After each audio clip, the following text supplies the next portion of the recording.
Hello everyone, কেমন আছো সবাই?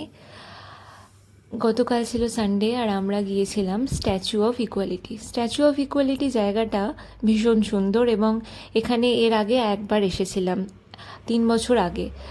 এটা প্রায় হায়দ্রাবাদের মেন সিটি থেকে 30 থেকে 35 কিলোমিটার দূরে। জায়গাটার মেন গুরুত্ব হলো এটাই, স্ট্যাচু অফ ইকুয়ালিটি এটার নাম হওয়ার এটাই কারণ এখানে ধর্ম বর্ণ নির্বিশেষে প্রত্যেকটা মানুষই সমান। এখানে জাতিভেদ প্রথাকে মানা হয় না। এই রামানুজাচার্য ছিলেন একজন ধর্মতত্ত্ববিদ, একজন সমাজ সংস্কারক, যার মতাদর্শ এটাই ছিল যে ধর্ম বর্ণ নির্বিশেষে উঁচু থেকে নিচু প্রত্যেকটা স্তরের মানুষের কাছে ধর্মকে ছড়িয়ে দেওয়া আর প্রত্যেকটা মানুষের মধ্যে আধ্যাত্মিকতাকে জাগিয়ে তোলা, এটাই ছিল তার মেন উদ্দেশ্য। তিনি জাতিভেদ প্রথার ঘোর বিরোধী ছিলেন এবং তার জন্ম ছিল তামিলনাড়ুতে। তাই এখানে প্রত্যেকটা মন্দির তামিলনাড়ুর বিষ্ণু টেম্পলের রেপ্লিকা। প্রত্যেকটা মন্দির, এখানে বিষ্ণুর বিভিন্ন অবতারের 108টা মন্দির রয়েছে। আর ওই যে মূর্তিটা রয়েছে ওটাই হলো শ্রী রামানুজাচার্যার মূর্তি। খুব ভালো জায়গা, ভীষণ সুন্দর এখানের পরিবেশ, মনোরম পরিবেশ, চারপাশে ফাঁকা, সুন্দর হাওয়া দেয়, মানে অপূর্ব একটা সুন্দর পরিবেশ এখানে।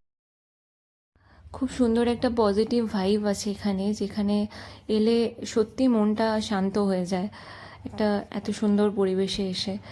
আর এখানে আসার সব থেকে বেস্ট টাইম হচ্ছে বিকালবেলা বা আফটার সানসেট।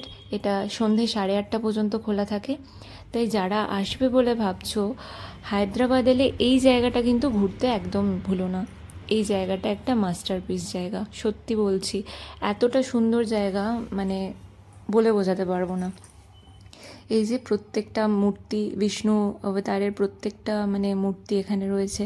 এখানে গোশালাও ছিল। এই যে তিরুপতি বালাজির মূর্তি। আর যত ইভিনিং হচ্ছিল তত জায়গাটার সৌন্দর্য আরও বেশি বৃদ্ধি পাচ্ছিল, যেহেতু রাতের আলোয় দেখতে সুন্দর লাগে। আমাদের যেহেতু অনেক দূরের যাওয়ার ছিল, সেই জন্য এখানে লেজার শোটা দেখতে পাইনি।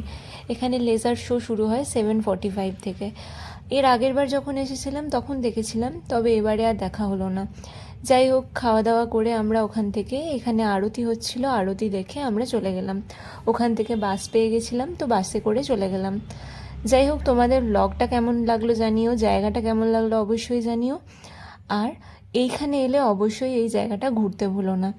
যাই হোক, ভালো থেকো, সুস্থ থেকো। আজ আসি, টাটা। দেখা হচ্ছে আবার অন্য কোনো ব্লগে।